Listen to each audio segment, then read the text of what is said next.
time at Dish with D. That's me. Thank you for clicking on this video, making yourself a priority. It is Wednesday, and it is time for D's Wednesday Wisdom. Somebody thought of that, wasn't me. Because I like to talk about my topics of the week. I do WW's topics on Saturday, but Wednesdays are what I think we should be talking about. It's because it's my channel. It's all about what I think, right? Just kidding. It's just stuff that I feel is important in a weight loss journey. You know, I've been through this for quite a while, so these are the things that I find interesting and want to share with you just to get you to think. I'm not expecting you to make changes. I'm not sitting here to tell you to uphold your life and, oh, you need to do. I'm just trying to get you to think a little bit more and research a little bit more.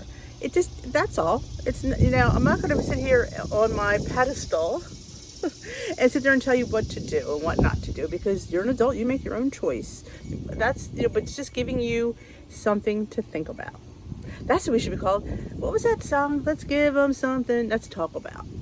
Give them something to think about. That's all. So this month, well, it's actually August 31st, but since we do these on Wednesday and tomorrow's the 1st, we're going to start a day early. Now, we tackled fat, we tackled protein, we tackled fiber. Wasn't that it? Protein, fiber.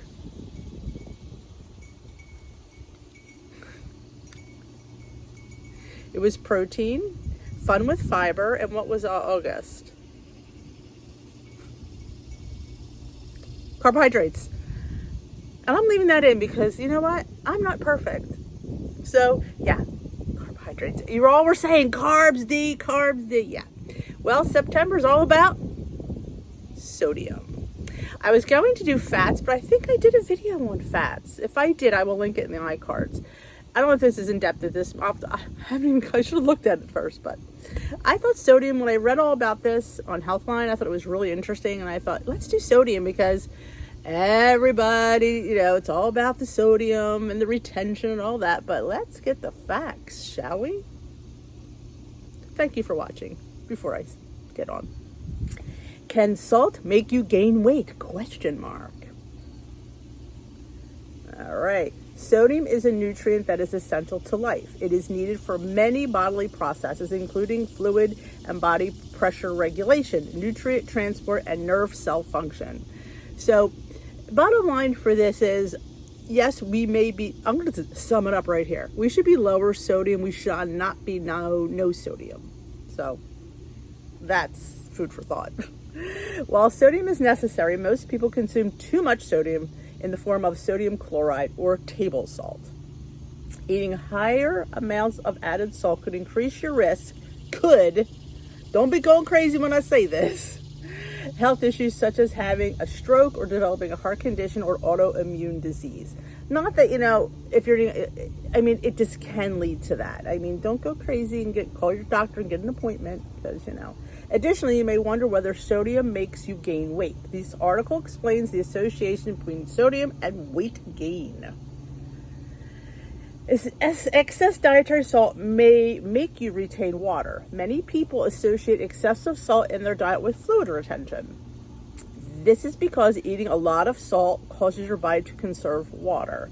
A recent study found that high salt intake increases thirst. Your body uses that extra fluid consumed to dilute the excess sodium that is unable to excrete quickly enough. Your body's interesting, isn't it, that it thinks like that? That I found interesting. However, your urine volume does not change, meaning this extra fluid stays in your body. Therefore, a sudden increase in sodium intake may cause you to gain some weight in the form of fluid. Now, if you're a person that takes a water pill, you won't have that problem because that pill will help you flush that water out.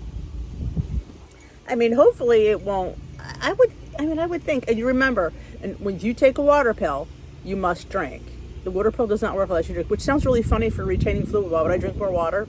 My mother never understood that, but you have to. That is so important. And once you start taking a water pill, I will tell you, your body, it makes it retain more fluid because of the fact that it releases it. So in a sense, if you're taking one like just for weight, not for like blood pressure, it could not be the best thing in the world, because you will find you will be retaining more fluid because of the fact that it releases the fluid, if that makes any sense. This is why some people report feeling puffy after eating a high salt food like takeout foods and some restaurant meals. It is important to note that this fluid retention is generally only temporary. Body fluid levels typically return to normal after a few days. So if you say, oh, I'm up because of fluid retention, odds are, if you it is indeed, it will definitely go down. However, while some studies show that increased salt intake drives fluid intake, others have not shown this association. There's always controversial, like yes, no, drives you a little bit nuts. For example, a small study found that although a high salt diet led to weight gain and body water conservation in 10 healthy men, higher salt consumption was not associated with increased fluid intake.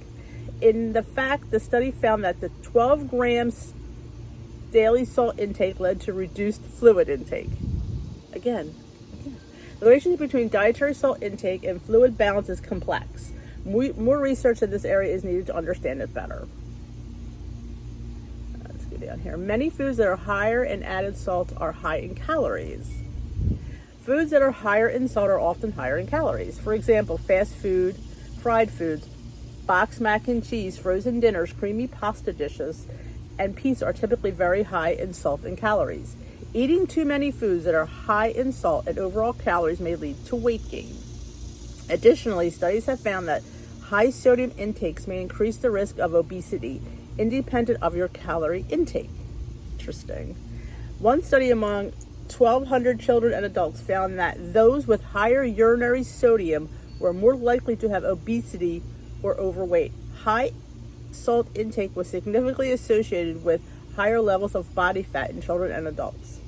The study found that 1 gram per day increase in sodium intake was associated with a 28 to 26 increase of obesity in children and adults.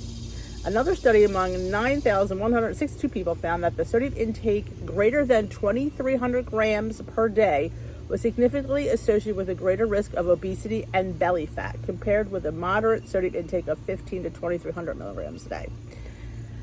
Bottom line, some things we can't help that sodium's in there because it's already there, but we definitely can watch the salt we use to cook and table salt. I don't keep salt at the table. I haven't for years. I don't think I ever did, actually, because of my parents. My parents never did. So we never kept one. And I definitely think we've had a discussion at Live about this. It is better to use kosher sea salt than like a traditional fine idolized salt, only because you use less. You just do. And I learned that from like the chefs and stuff. They always had the little salt bowl, and it always was the kosher, pink or Himalayan or some kind of thick salt. It looks like it looks bigger, but the flake is just it's puffier, so I think it's less concentrated. Both these studies found that sodium intake was associated with weight gain, obesity, and after adjusting for total calorie intake and other foods, co-founders like activity levels. Although the possible mechanism isn't entirely clear, a high salt diet may directly lead to fat accumulated in the body. And I keep saying belly fat. How to cut back on added salt. For most people, the sodium found naturally in foods like eggs and shellfish isn't an issue. However, it is important to monitor your added salt intake to ensure that your diet isn't excessively high in salt. Typically, most added salts come from the consumption of highly processed foods. And we know this, and we do. This isn't anything new. We all know highly processed foods contain salt.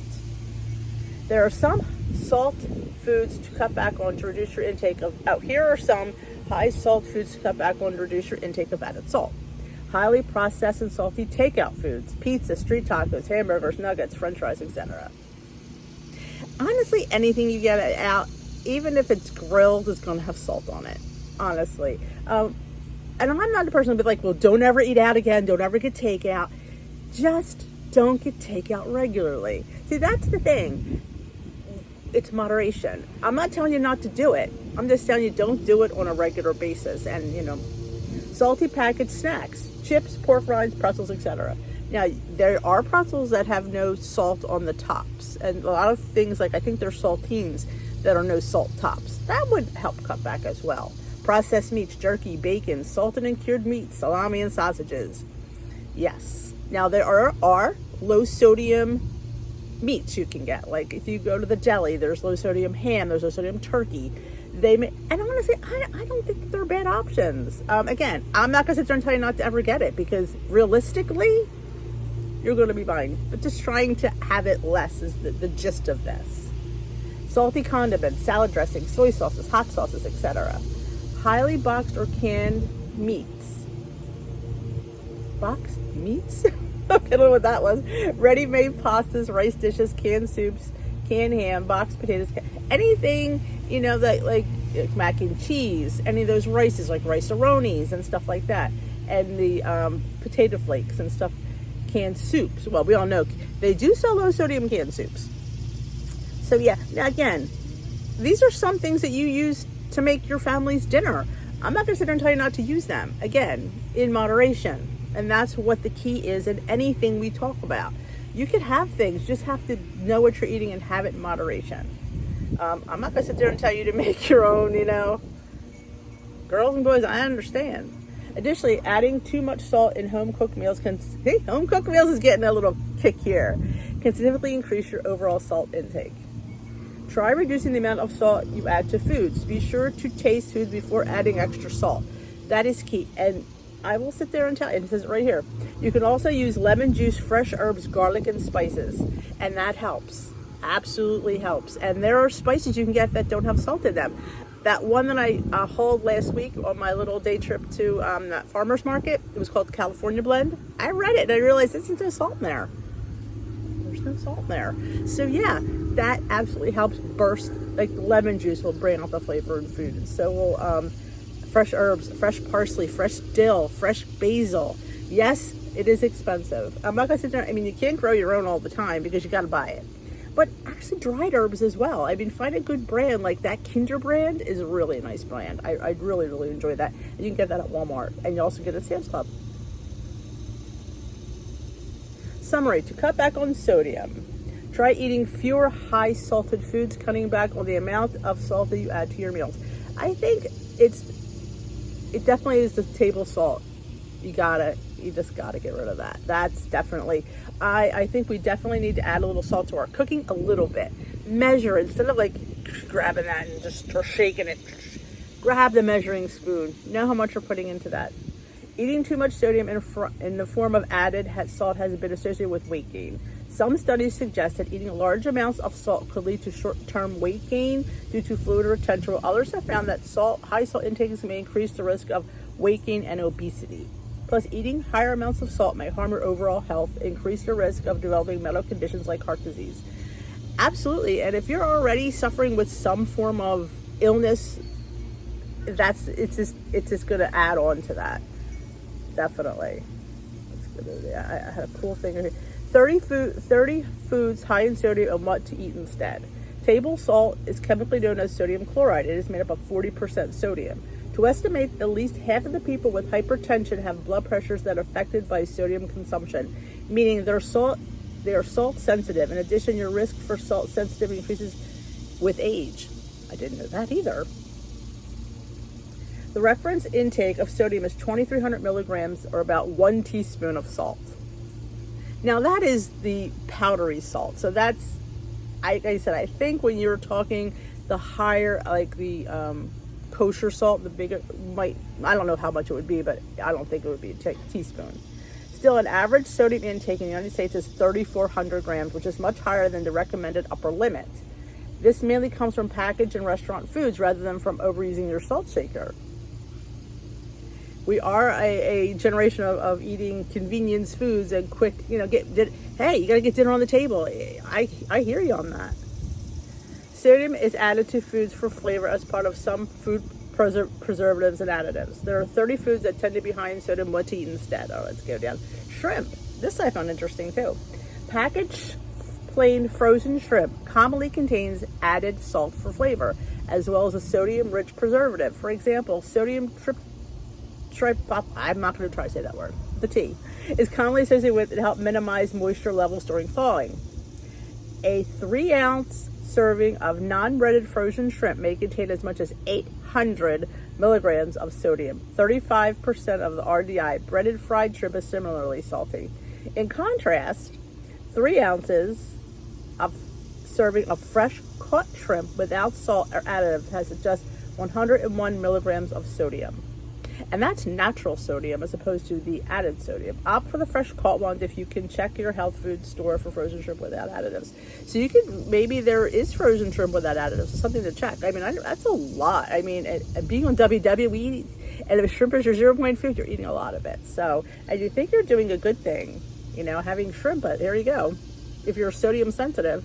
Soups, well, this is a hot one. We know this. Canned soups and restaurant prepared soups often pack a lot of sodium, though you can find reduced sodium options for some canned varieties. The sodium primarily comes from salt through some soups, also contains sodium-rich flavor additives such as monosodium glutamate. And that's just what they do. And that's just how it is out in the restaurant.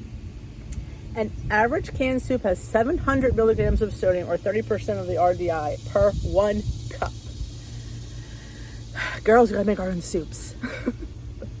Ham is high in sodium because it is salt. It is used to cure the flavor of the meat. A 3-ounce serving of roast ham has an average of 1,100 milligrams of sodium, 48% of the RDI. There is no sign of food companies cutting back on how heavily they salt this popular meat. In recent national samplings of U.S. food, researchers found that ham was 14% higher in sodium than previously analyzed. Consider using ham only as an occasional condiment in small amounts rather than eating it at a full serving. I like ham for Christmas. And again, it's one day. So I'm not going to sit there, I mean, yes, but you know what? It's ham. I mean, not having it every day, that's for damn sure. Instant pudding. Pudding doesn't taste salty, but there's plenty of sodium hidden in the pudding mix. The sodium is from the salt and sodium-containing additives, disodium phosphate, and I'm not saying another one either. These help thicken instant pudding. A 25 portion of instant vanilla pudding mix is used to make half cup servings, has 350 milligrams of sodium. In contrast, the same amount of regular vanilla pudding mix contains only 135, like cooked pudding.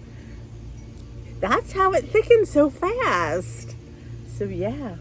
Now I wonder if you would add like to cooked pudding, like maybe something else to thicken it. I don't know. Yeah, this one was another eye-opener. Cottage cheese is a good source of calcium and excellent source of protein, but it's also relatively high in sodium. A half cup of serving of cottage cheese has an average of 300 milligrams of sodium. The salt in cottage cheese not only enhances the flavor, but it contributes to the texture and function as a preservative. Therefore, you generally won't find a low sodium version. Now, this is what they suggested. I'm not sure I'm going for this, but I'll tell you guys anyway. However, one study found that rinsing cottage cheese under running water for 3 minutes, then draining it, reduced the sodium content by 63%. I don't know. You know, me and rinsing, I don't know. Maybe it's something to try, I guess. You obviously can't get it in lower sodium. Vegetable juice. Drinking vegetable juice is a good, simple way to get your veggies, but if you don't read nutrition labels, you could be drinking a lot of sodium as well. An 8-ounce serving of vegetable juice may have 405 milligrams of sodium. Fortunately, some brands offer the low sodium versions, which means they can have no more than 140 milligrams of sodium per serving, per FDA rules. FDA rules. Favorite one of mine. Salad dressing. Some of the sodium in salad dressing comes from salt. Additionally, some brands add sodium containing flavor additives such as MSG and its cousin disodium isonate. In review, the major brands named foods sold in the U.S. stores, salad dressings average 304 milligrams of sodium per 2 tablespoons. Holy moly. However, reduced sodium ranged from 10 to 620 milligrams per serving across the samples of salad dressings, so if you shop carefully, you could find some lower in sodium. Or an even better option is make your own, and which is what I do vinaigrettes most of the time, or I do yogurt-based ones. So definitely extra virgin olive oil and vinegar is where it's at. And again, herbs. Lemon juice. Lemon juice and olive oil is fabulous. Pizza. Pizza and other multi-ingredient dishes count from half of sodium Americans consume.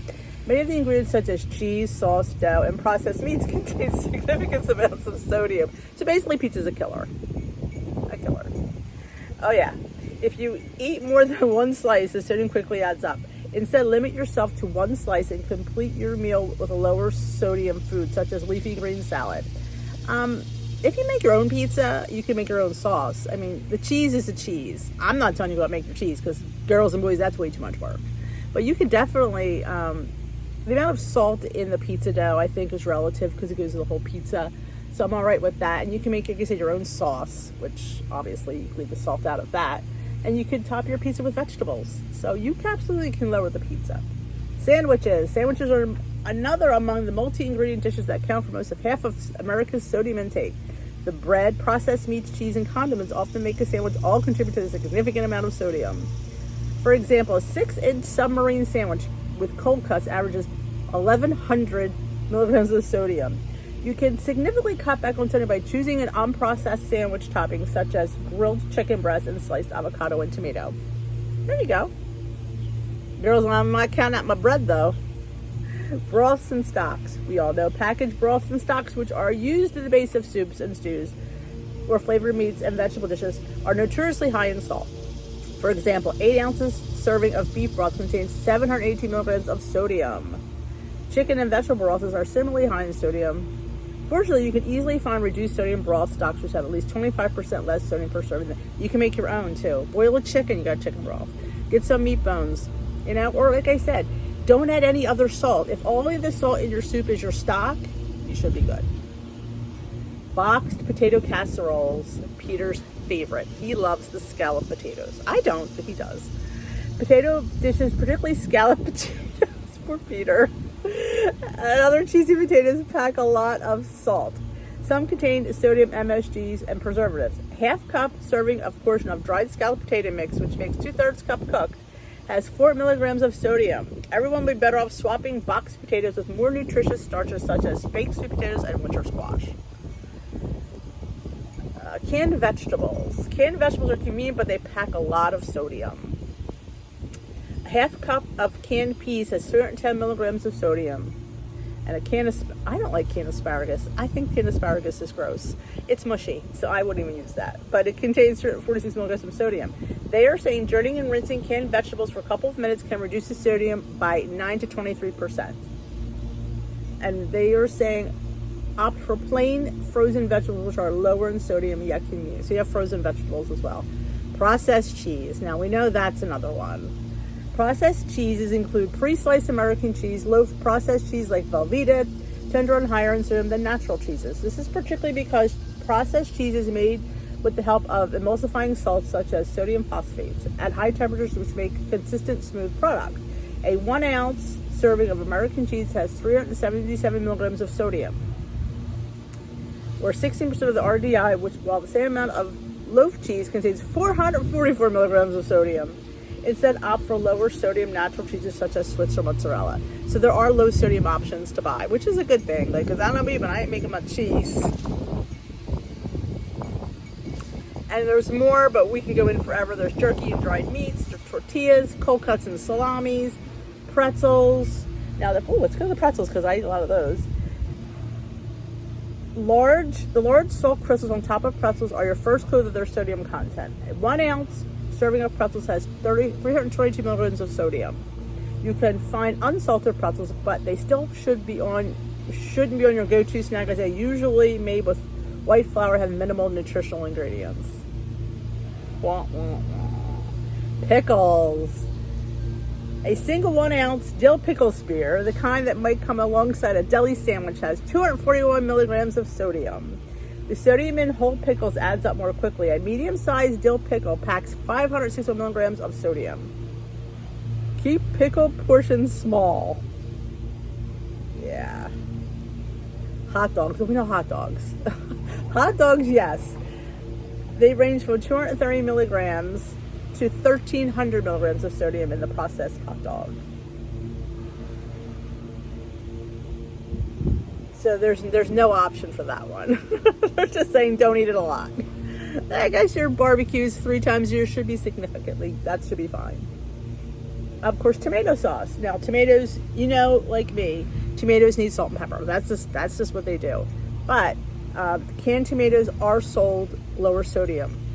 That, you know, there is half a cup of tomato sauce has 321 milligrams of sodium. Definitely. So there's more, but that's the gist of the main things. I feel that, yeah, that's a lot. That's a lot of sodium. So what the bottom line is, we should just watch the sodium intake. I would say for us, limit the amount of salt on the table and limit the amount of salt you use to cook your food. That's the best advice I can give. I'm not going to sit there and tell you what to eat and what not to eat, because that's not my job. My job is just to show you different things and you to make that educated decision that what you want to do for yourself. But like I said, you could reduce the amount of sodium just by getting rid of table salt and watching and measuring the salt you use to cook with, because that will definitely help. So this has been an interesting subject, very eye-opening, and this has been one of those videos that's like, what? I understand. But I thank you for staying to the end. If you did, let me know. Give this video a thumbs up. And if you're new here, welcome to Dish with D. We tackle the controversial things here. You know, I'm not afraid to talk about anything. So if there's something you want me to talk about, let me know in the comment section below. Let me know what you thought of this video. How are you with sodium? You know, like I said, you definitely, and also you definitely should flush. Always. That's why they tell you to drink plenty of water. Water flushes things out. And if you're drinking the water and you're not seeing it expel, that means you're holding on to it. And I don't know what advice I can tell you for that. I always say sitting with your feet up always helps as well. But you'll know when you're like, ugh, what to do. And ask your doctor. Always refer to your doctor for anything that you want to change significantly, because I'm not your doctor, nor do I want to be. That's what he's paid for. So ask him about that. Ask him what he would do if you're having this sodium and you're not releasing it. What is his advice?